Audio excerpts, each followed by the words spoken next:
Take a look at the overall scene, the composition, the exposure, and how I am thinking about editing this beforehand. So a couple of things to note. First and foremost, I go to lens corrections. I just want to make sure everyone, if you're following along, do this first. So if enable profile corrections is not selected, then select that.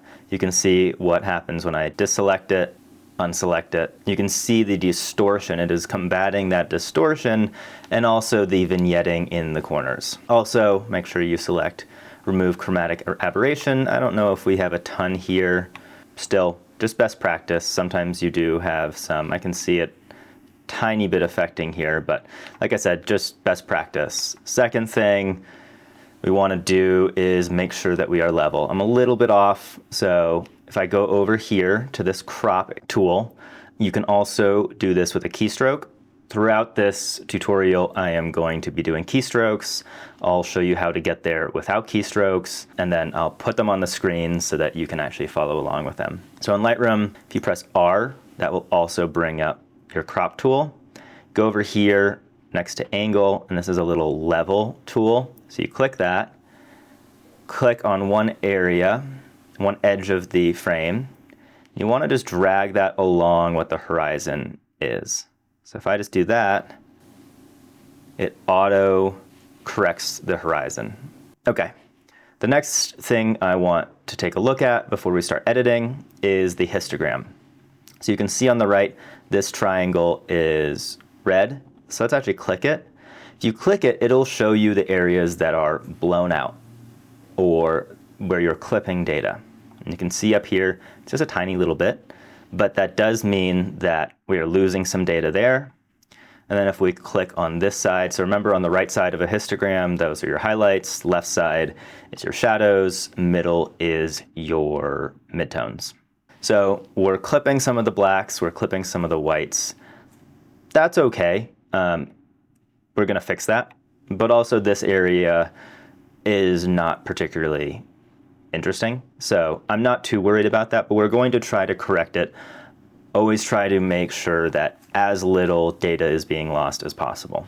Overall, so since only this is being clipped, even though it looks very exposed in the sky, if we bring down our exposure a ton, you can see all of the data is in the sky. So that's great. That means we can completely edit this photo and bring out all of the colors, change the exposure so that it is what we want. So the first thing I'm going to do is address these highlights. So I'm going to bring that down. It's still pretty bright up there. I'm going to bring up my shadows as well so you can see the data is no longer clipping. Everything is being more brought into the center of our histogram, which is great. Now, I'm just going to bring that up all the way because I don't like where the sky is. This is very flat. It's overexposed. It's not looking great right now, but I'm going to bring down the exposure. So this is obviously very dark, but I like where the sky is. And so you can see our shadows are all the way at 100, our highlights are all the way down. If we bring up our whites, now we're clipping things. If we bring down our darks, we're having that same issue, we're even more underexposing it. If we bring up our blacks more, it's getting even more flat, which I don't really want to do. Maybe I bring them up just a tiny bit. Again, we're going to address a lot of this more selectively. So overall, the exposure, again, it's a little dark right now, but that is so that we can address this sky. Let's play around with see what we can do actually with our whites here. So I actually don't mind bringing it up a little bit, maybe at 7. Within this basic panel, so you can see all of our tabs or panels. So the first adjustments outside of lens correction is going to be here. I don't love playing with the presence too much or the vibrance and saturation. Sometimes I use clarity. I want to be selective, and before I do clarity, what I do want to do is I want to sharpen the image because clarity has a similar effect. You can see what it does. It basically is adding micro contrast between pixels. So In certain areas, I kind of like what it's doing to the waves. It's bringing everything too dark.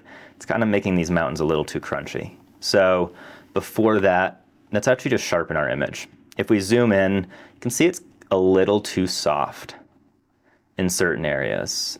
And this is not a focus stacked image. F14,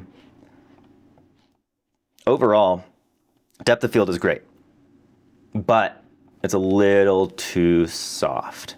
Typically, I like to shoot around F8. I find that that has a really nice sharpness to it, but here I didn't have an ND filter on or any other type of filter, so I wanted to get the long exposure on the waves at around a half a second. Kind of my preference is between a half a second and 1/6 of a second, depending on the scenario. These waves weren't crashing super aggressively, so I went down to half a second. I liked how that looked in camera. So let's sharpen this. Again, I want to zoom in quite a bit. And what I want to do is hold Option, or if you're on a PC, Alt. And we click and hold and drag. And so you can see what this is doing. It's giving you a grayscale representation of the image. And if I bring it up all the way, you can see on the peaks or the side of that mountain, there's some haloing, a bright edge that is unnatural.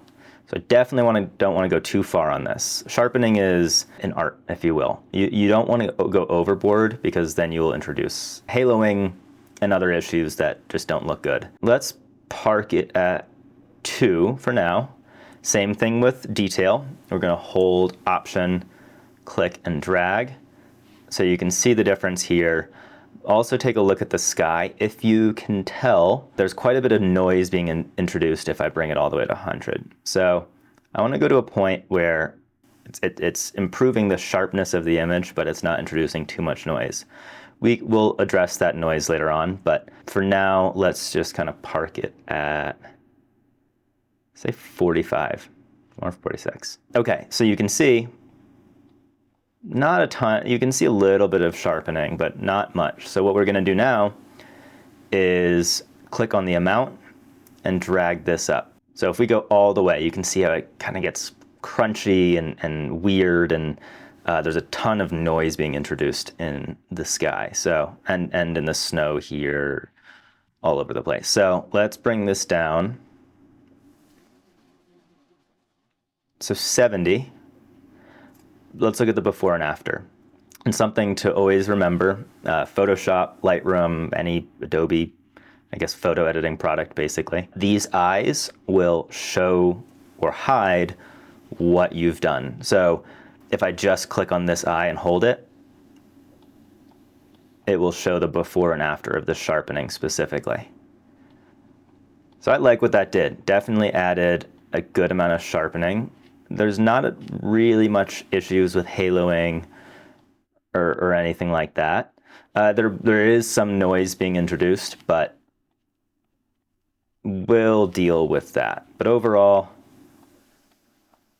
I think I like that. So let's zoom out. Another keystroke for you, the backslash right below delete on your keyboard.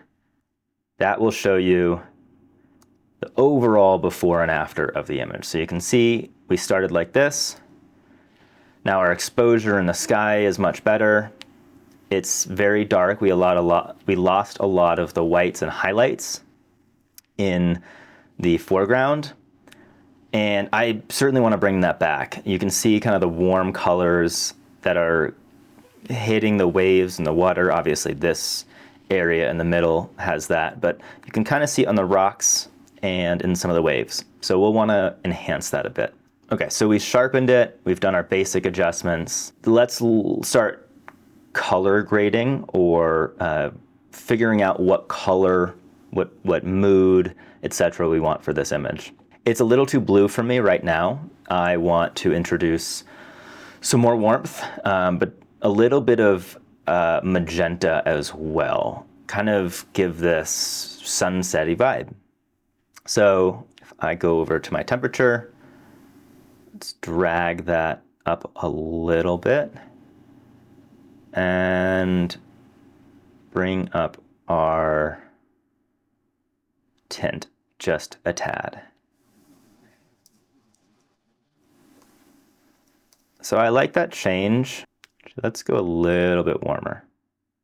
Something like that. So we kind of have natural, a little bit of blues, but kind of a natural white to the mountains, which I like. Yeah, I think that's a nice global adjustment. So when I say global adjustment, that means something that's affecting the overall image. We will also make selective adjustments. So whether that be color, whether that be specific to highlights or just specific to certain areas, we'll do more selective editing or adjustments in a bit. This basic panel is dealing with global adjustments. So another thing we can do, obviously you have your vibrance and saturation, pretty much don't touch that here. What I like to do instead is go into the color mixer. Now, we have a bunch of different ways of affecting color. So obviously we have our temperature and tint and vibrance and saturation in our basic panel. We go into our tone curve. This is general curves adjustment. So this is your global adjustments. So if we look at that, you can address the contrast. It's affecting the sky too much, definitely. So I'm going to reset this. This is a really powerful tool, but you can also address colors in here. So if I go to the red channel, and so it shows you this histogram, so that's important. So when you think about this, same as the histogram. So if I am affecting the highlights here in the top right, the shadows down here, this histogram is a representation of the image. So I know that most of my image is in kind of this lower mid part of it. So if I wanted to affect the midtones, I could bring up the reds a little bit. I could drag it down because I don't know why I'd want to do it like this, but just to show you, I can pull the color more towards teal in the highlights. Your midtones are a little bit redder and your shadows are a little bit more teal. Not saying that this is a good edit now, but that is how another way of controlling your color. Also, anything here, any adjustments you do, if you want to reset it, just double click on that, or in basic, just double click on the slider. But you can do your blue channel, green channel, red channel, and luminance channel. You have your color mixer, which is where I do most of my color adjustments. It's also referred to as an HSL slider, or hue, saturation, and luminance, because you can affect the hue, saturation, and luminance. So as an example, again, I'm going to go overboard just to show you what this does. So if I go into my blue channel, or my blues, you can see I can completely change the hue here. My reds, there's not much reds going on other than in the sky. And you can see that does cause some significant issues if I go overboard here. The HSL tab, color mixer tab, and with all adjustments, you want to err on the side of being subtle, because as soon as you go overboard, it's easy to do so. I certainly have times where I do that and I have to scale it back. So make smaller adjustments than you think. You can always go in and boost your saturation or your changes, but it's easy to go overboard in the moment.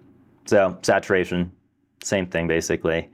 I can desaturate or saturate certain colors. Luminance is brightness, so I can enhance the brightness in here. Now, in the sky, I don't like what it's doing. I actually don't mind what it's doing in the waves. So we might come back to that. I'm not going to address that right now. Again, because this is affecting it as a global adjustment, I don't like what it's doing to the sky. So I want to keep that in mind when I'm doing those selective adjustments. The other two areas for changing the color grading, is the color grading tab. This is, I think it's less common for people to use their color wheels. It's more common in video editing, but I think most people, myself included, kind of stick to color mixer, tone curve, your basics, etc. And we'll go to calibration in a second. But basically, so you have your highlight area, your midtone area, and your shadows. So what I could do is if I want to add a little bit more warmth to the highlights, I could drag this up a little bit, say like in there. My midtones, again, most of this image is midtones, so you can see what happens when I play with this. It affects most of the image. So let's actually go to shadows first. We know that that's a smaller portion of the image. So if I just dropped that a little bit bluer, not a ton. Let's click the eye. So you can see it's subtle, but it's doing some nice things to the sky and whatnot. So I actually don't mind that. If we do our midtones, can give the overall scene a bluer, more magenta kind of look to it, a warmer look to it. I think I might actually use the color grading tab just a tiny bit. So it's adding some magentas into the white area here and onto the waves, which I don't mind because what I want to do is kind of create so a little bit more saturation in the sky and then have that light coming into the scene and illuminating different elements within the image. So overall, that's not bad. I might bring this down, the highlights a little bit. I think that went overboard. So it's subtle. Last thing, I don't use this a ton. Just to give you an idea of what this is doing, it's changing your color channels as well. So just to show you what's going on. So if my red primary, if I bring the hue over, you can change the overall red channel here. So if you wanted to more blue and kind of yellow orangey look, you could go into here and change that, but I don't play around. I don't do much in here. Same thing with the green channel. It's worth playing with. All of these tabs are worth playing with to get an idea of where you want the image to go. You might have an idea of it beforehand, maybe when you're in the moment. Sometimes that changes over time, especially once you get behind the computer. So same thing here. This is, I suppose, a trendy look with teals and oranges. I don't love it, but you could add, like if you went subtle, you could add some teals and some oranges. So that would be the difference. You know, we're pulling back those magentas that we introduced before. I don't think I want to keep this, but that's another area to play with. So I'm going to go back into my color mixer. Like I said, that's kind of where I land a lot of the time. So we're going to saturate certain colors and kind of move those sliders around a little bit. And the first one I want to do, I don't know if I'm loving the tones within the sky. It's not quite what I'm going for. So let's just first kind of add some saturation here. Now zoom in when you are doing these adjustments, because if I go over the top here, you can see what's called banding. The reds, there's not a lot of reds here. And so when I increase the saturation, there's not a great gradient from red into any other color. So it creates this bad banding that we do not want. So let's reset that, but let's bring it back up just before we get that banding. So like right at 20.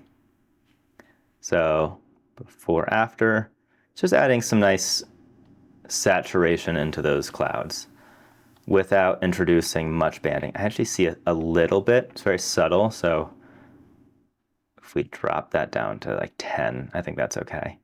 Now yellows, So the yellows, you can see that's affecting mostly in these really bright areas. And I'm not seeing a lot of banding, even if I drag it all the way up. I don't want to drag it all the way, but let's park that at 40. So before and after, again, it's subtle. You're really seeing that in the clouds, which is what I want. And let's actually go to hue. So let's play around with, maybe we adjust the color itself. So we bring in more orange towards red. Don't like that. Let's see about yellow to orange. Maybe a tiny bit. Reds, again, you see what we're affecting. We don't want to play with the reds too much. Blues, you can see what's going on here.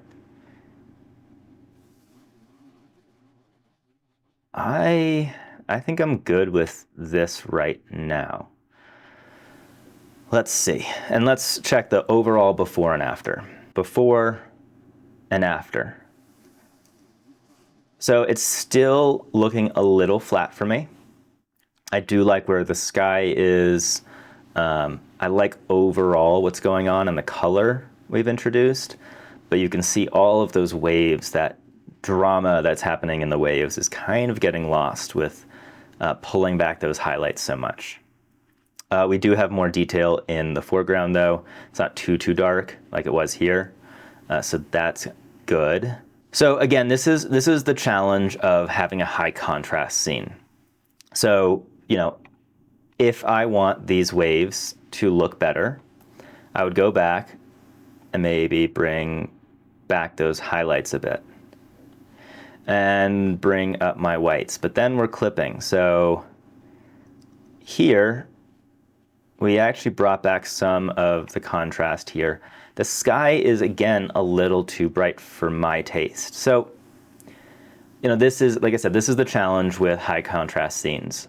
When you're doing global adjustments, there's only so much you can do without, I wouldn't say ruining, but overdoing certain areas. So if we're just looking at the water, I might go up into this region. Command Z is always undo. But as you saw, once we bring up those whites, the sky is getting blown out. So we don't want to do that. And this brings me to the masking. Overall, let's play with the saturation here. We got kind of we dialed in certain saturation in our color mixer tab. And now I'm comfortable with playing with the overall saturation a bit. So if I bring that up to 12, double click to reset it, you can see it's subtle. Let's see if we brought it up a little bit, let's say 20. It's a little blue for my liking, I think. So let's bring some warmth back, or some more warmth into it. And we brought up the magentas a little bit. So I like where this is at. Now, if you were to say, I'm good, this is where I want to stop, I'm really happy with the image, spent too much time on it already, don't love editing, whatever it might be, I think this is a pretty nice scene. This is a really nice scene. We got really nice conditions. I would be happy with this. Now, if you want to take it to that next level, we're going to jump into our masking tab within Lightroom or Adobe Camera Raw. And that is this little circle up here above basic with these dotted lines. Now, let's just get familiar with all of the options, because the newer versions of Lightroom and Adobe Camera Raw are very powerful here. So if we had a person or another subject, we could click subject and Lightroom would do all the work for us, and it would find the subject and mask that. You can select sky, which for landscapes is really, really nice. You can select background. Objects, similar to subject, it's just more of an object, like a house or something like that. You can kind of switch between the two and see which is more accurate. Brush is, once you have that, you can just paint specific areas. Again, this is where we're going to selective adjustments versus the global adjustments. Linear gradient. Here, actually, I'll show you. So a brush, if just to give you an idea, if I bring my exposure up, I can paint in, like it's a paintbrush, to a certain area. Obviously, we don't like that, but that's what it does. Linear gradient, select that. I always have show overlay clicked right up here. That will, whatever is red is what is going to be affected. And so if I bring up my exposure way up, it affects just that gradient, and you could bring it down. So that is your linear gradient, or linear mask, linear gradient mask. Radial, similar, except for it's radial, so you can make a circle or an oval, whatever. And again, you can affect everything in that area. You can also, if I click the show overlay, feather, I always have it really like close to 100, if not 100. If you bring it down, you have the sharp. It doesn't feather the edges. You have a sharp edge, and it looks weird. So let's go back. These are a little bit more advanced masks. Range, you can affect certain colors. You can affect certain luminance ranges as well. So certain brighter areas or darker areas you can affect independently. Powerful, but we're not going to jump into that here yet. So what I want to do is I want to select the sky. I've been talking a lot about the sky, and I want to bring down the exposure. So just something to note, these masks are not always perfect. In many cases, they're not perfect at all. You can see some of this red. Also, if you're in a mask and you don't see, you click and you don't see how to zoom in, press and hold spacebar and then click, and you can zoom in. Also, press and hold spacebar and click and drag, and you can move it around, and then click it again, and you unzoom, or you zoom out. But you can see this red is affecting the mountains here too. And let me actually overdo this so you can see kind of what the issue is, and we're gonna hide that overlay. So this mask has done some weird things, so we need to be subtle here. It is affecting the mountain, but it's also not affecting enough of the sky. So if we do certain adjustments, you can see this haloing effect kind of going on. If we bring it down, there's a better example as well of that halo. So it's this weird brighter area. It's darkening the mountain, but not darkening enough of the sky. So that looks awful. Again, I'm just kind of giving you an example, but we do want to darken this a bit. So let's be subtle here, because I don't want that halo to show. So I kind of like that. And let's play with our color a bit. So if we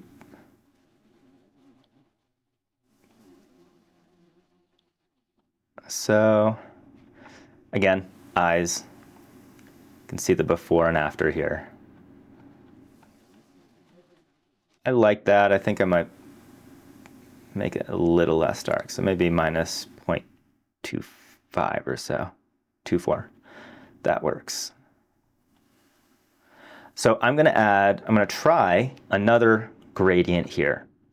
There's all this brightness here, but I wanna, with these selective adjustments, I'm trying to pull the eye through the image and basically not have people's eyes stop where I don't want them, and have them flow to certain areas that I think are important and tell a story throughout the image. So this portion in the top right isn't doing a lot for me.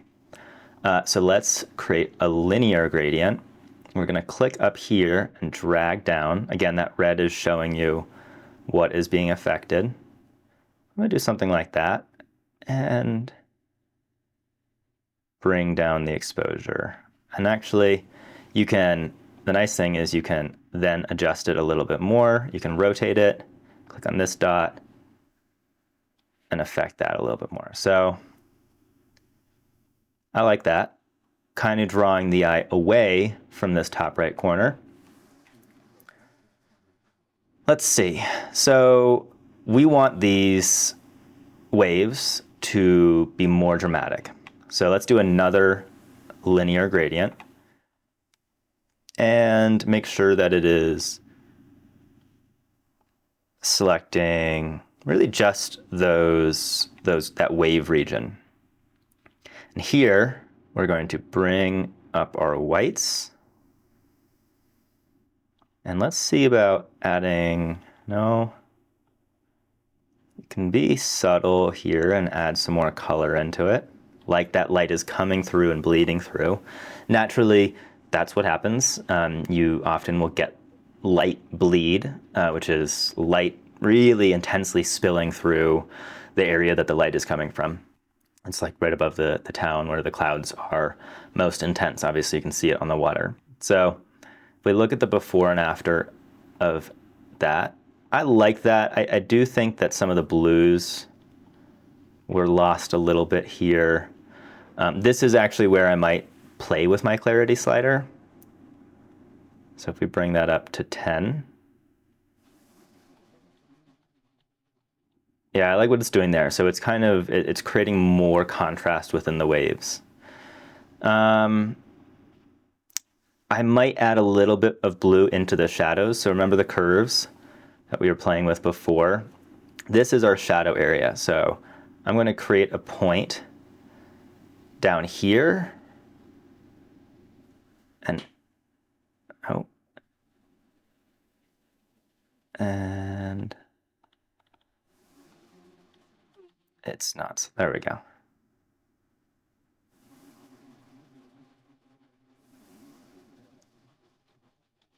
Let's see what that did. Yeah, I like that. So that is, we just added a tiny bit of blue into the shadows in this linear gradient on the waves. So before and after of that mask.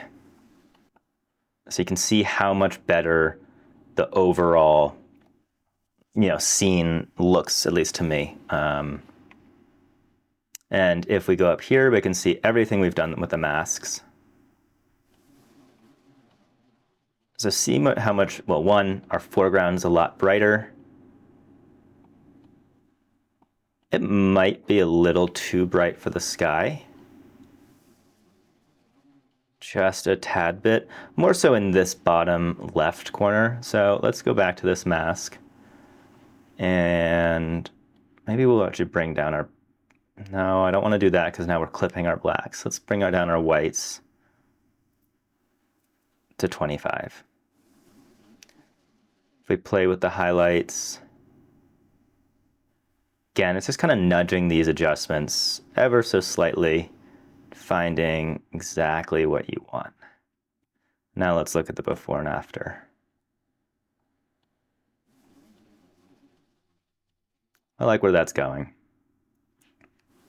I really like vignettes. I've been talking probably too much about leading the person's eye throughout the image.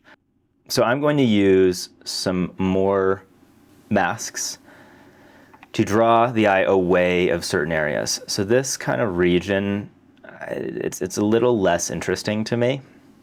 It's kind of some empty space. So if I just bring down my exposure a little bit, maybe I adjust this mask. And just ever so slightly, I actually might. Again, we're just nudging these things around. Let's make that bigger.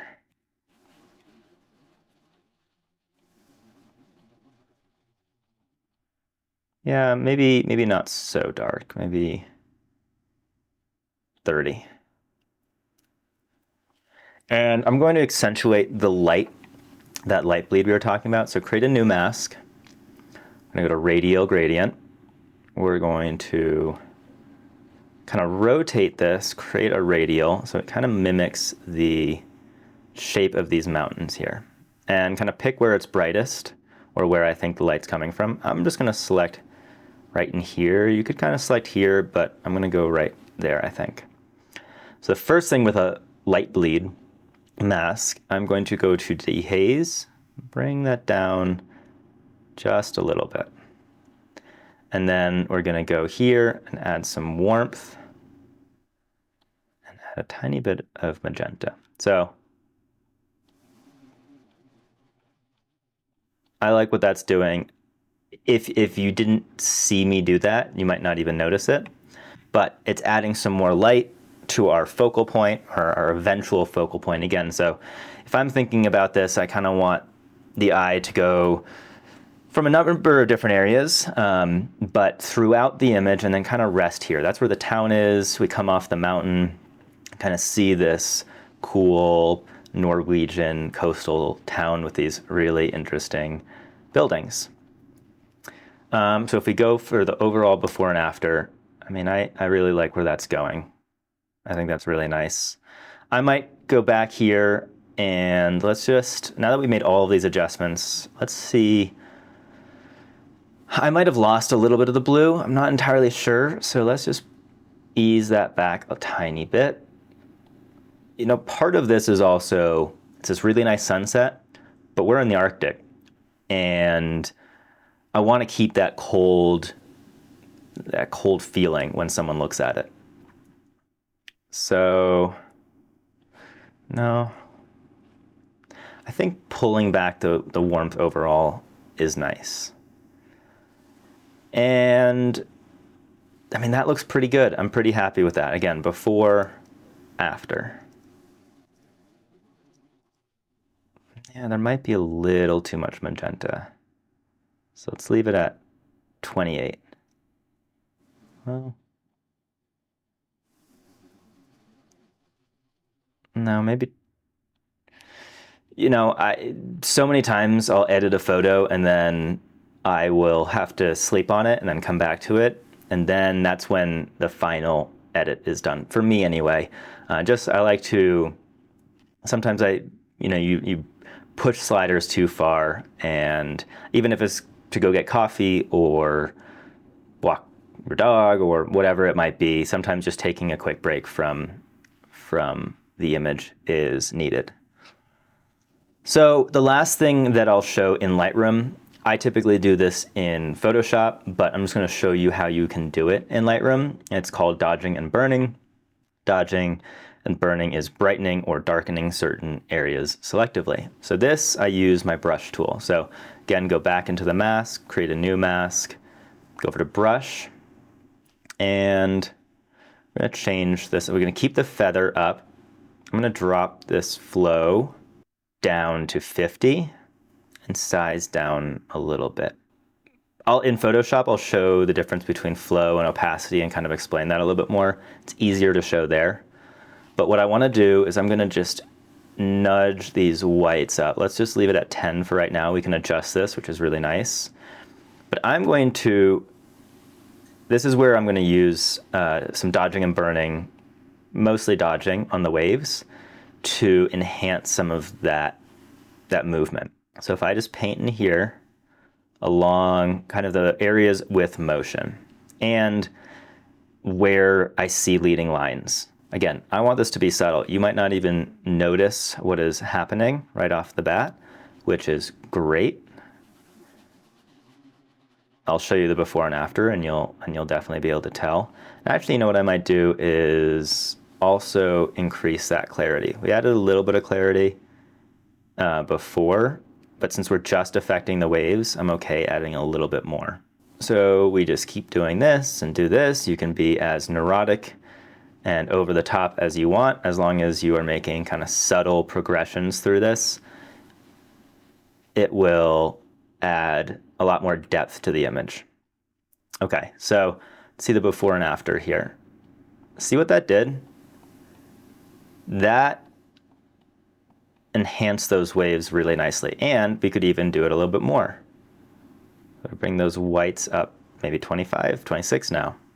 And maybe we want to add a little bit more warmth in those areas. So now let's see the before and after. See how much of a difference that made? Now you have all these lines that are kind of pulling you through the image. I mean, I think that looks pretty good. Maybe play with the highlights just a tiny bit. And that might be over the top. First impression, I like that. I actually don't have many issues with what we did. You can always bring it down. So if you go here, you can affect the overall amount. So we were at 100 before, maybe just for the sake of making subtle adjustments, let's bring that down a little bit. So before, after, and then the masks specifically, and actually before, so see the brightness of this foreground.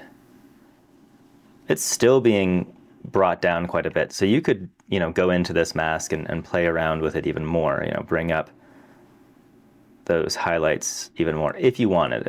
Again, this is going to be subjective here. Just that mask and all of the masks. So see how much more depth this photo has by using kind of the selective adjustments. We brought down the exposure in the sky nicely, enhanced that wave action going on. I think that looks really nice. Last thing that I will show in Lightroom, I see a couple of distracting elements. This in particular is very distracting to me. It's in an area that I find uninteresting and yet draws the eyes. And then this little light here. So go over to the top here and click on this Band-Aid. And we're going to increase the size. And we're just going to paint over that. And you can always drag and move where it is selecting from until you find a spot that you think is good. I think that looks pretty good. And then in that little area too. Looks so much better. So that kind of concludes a Lightroom or Adobe Camera Raw workflow. I'm going to bring this over into Photoshop and show some additional techniques. I'm really happy where this is, but I just might add a little bit more depth using some techniques in Photoshop, add some dreaminess. So part of my style personally is going for a kind of a dreamy feel to it. The way that I look at it as I want to express the emotions that I felt in that moment. And a lot of that is, awe and wonder and all of that other stuff. And so I kind of want to bring that out a little bit in my editing. So if we click Edit in Photoshop 2024, all right, so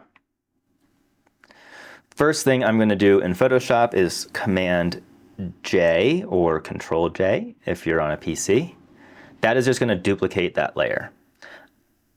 I like to, so this little lock means that you can't affect it. So I just get rid of that, drag it to the trash.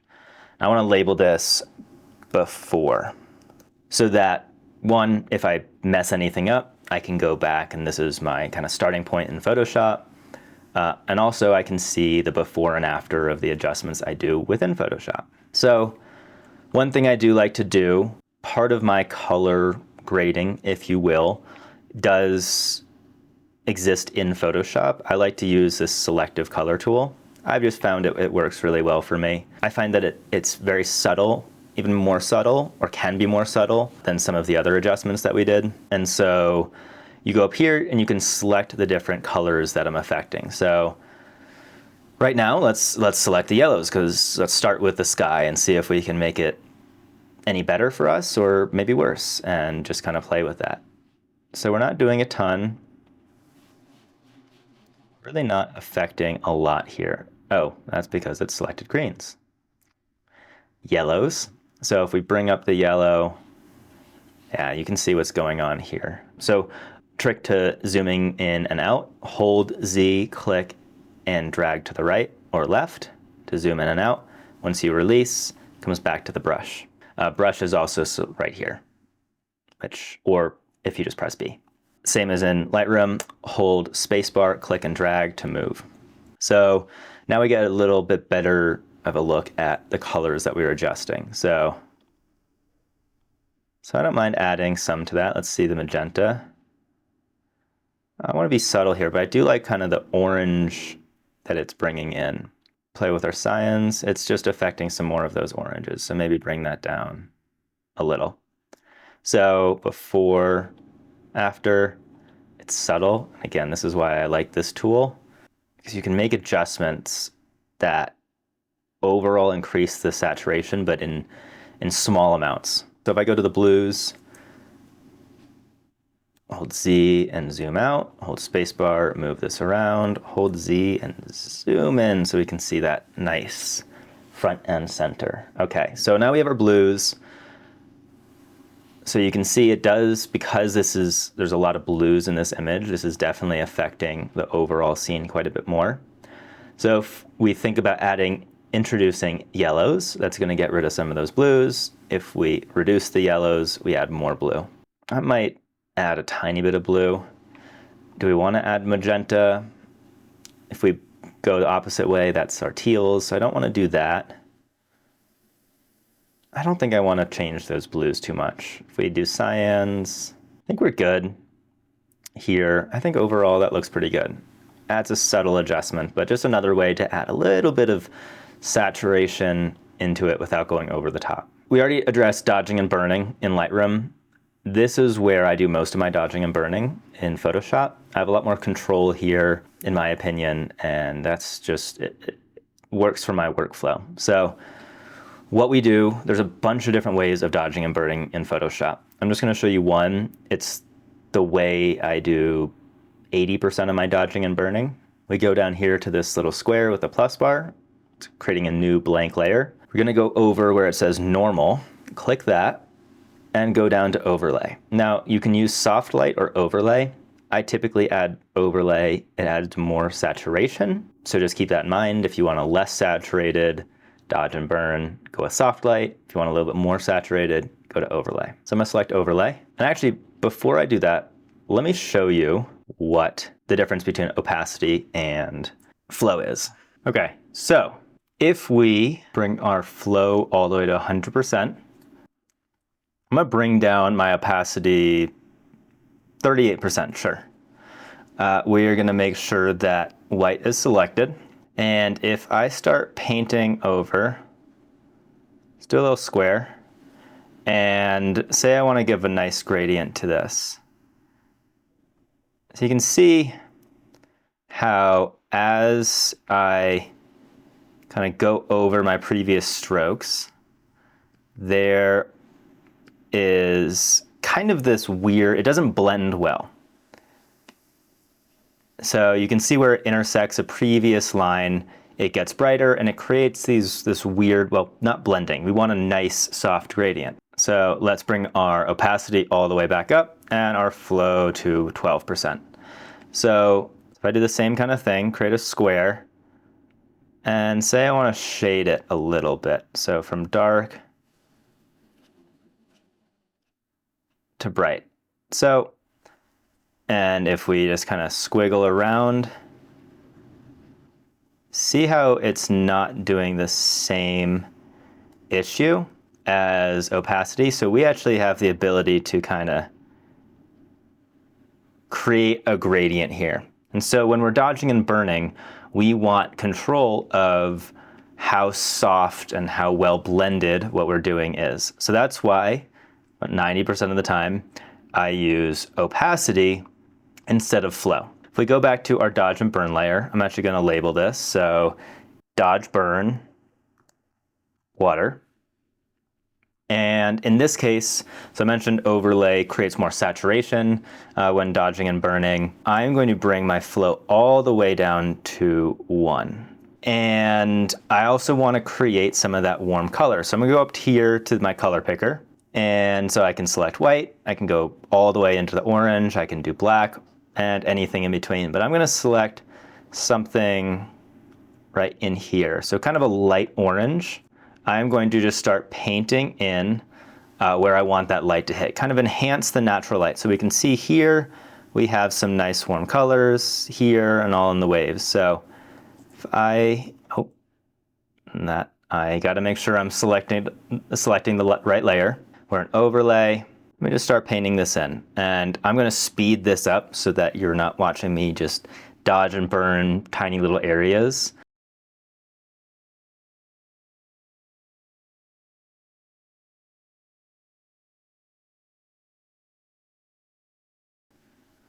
Okay, so that was a pretty quick dodge and burn. I don't know. So typically what I try to do is follow the natural pattern or motion of the waves in a scene like this. And if we just do a before and after, so see how much more depth that and kind of three-dimensionality that just gave the image.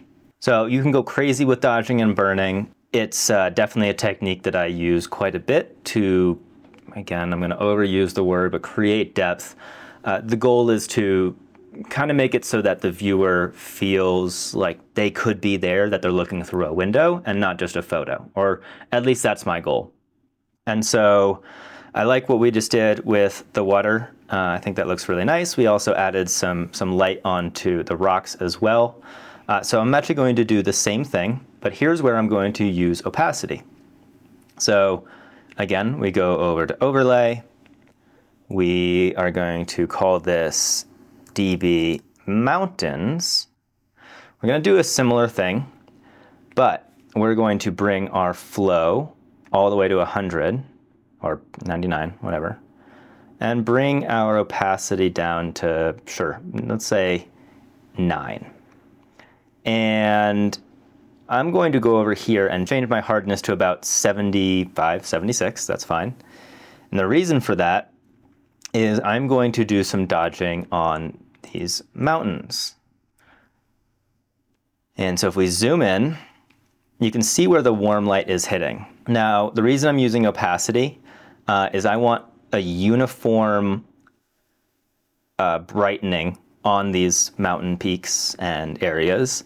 But I'm also trying to be very careful to not go into the clouds. And so this allows me, with a harder brush, I can kind of skirt the edge of this mountain and brighten this. With flow, because I'm trying to be careful not to go into the sky, it just makes opacity in this use case is a little bit easier for me. We're going to go over and bring our hardness up to about 70%. And if we just start painting in, it's adding some really nice warm light to the peak here. And just making sure that I don't go into the sky at all. And you know what? I might actually do another pass at it. Let's do one more. I like that. Now I want to add it elsewhere. So I'm actually going to bring down my hardness all the way back down. We're going to zoom in and just add a little bit right in there.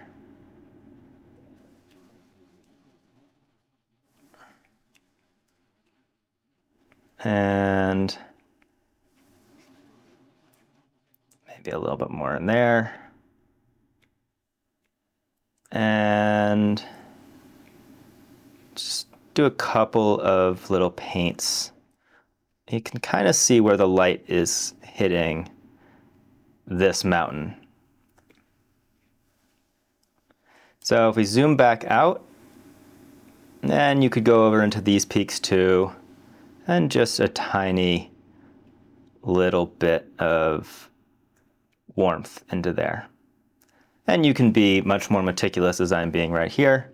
But if we then hide that, look how much more focus is being drawn to that peak. And that's a really cool triangular mountain. Let's show the before and after of the dodging and burning. So that's really nice, just adding a little bit more depth to the image. One other thing that you can use dodging and burning for, or burning in this case, so same thing, overlay. Now in this case, opacity 100, and we're going to do flow 5. So we're going to toggle back to black right there. So now our black brush is pressed. And here I'm just going to be very subtle, but kind of create a little bit of a vignette. So this area in this left kind of half is not particularly interesting. I think I might have overdone it, so I'm going to compensate and do a little bit more here. And yeah, I think that looks good. Kind of. Now, what I want to do, so now that we have our vignette, so you can see drawing our eyes more into that center area, I'm going to drop my opacity. I think I went a little bit too far with the vignette. So if I leave it at 70, see, I like that. We're adding more, we're pushing the eyes or leading the viewer's eyes more into where we want it to be, which is this little town. The last thing I will show is what is called the Orton effect. Now, I talked a little bit about, my style and vision is to create kind of a dreamy, ethereal-like image, but still keep it within the realm of realisticness, obviously. And so the Orton effect, definitely want to be careful with it. It does add this really nice glow and contrast to the image, but it can be easily overdone. And so how we're going to do this is on a Mac, it is Command-Option-Shift-E. On a PC, I believe it would be Control-Alt-Shift-E. And that stamps, it's called a Verge Visible new layer. Fancy way of saying that everything that was in the image that we were working on, all of the layers, everything that was visible is going to be merged into a single layer. And so that is this one. And so I'll actually call this Orton. Again, trying to, and we'll actually label this vignette.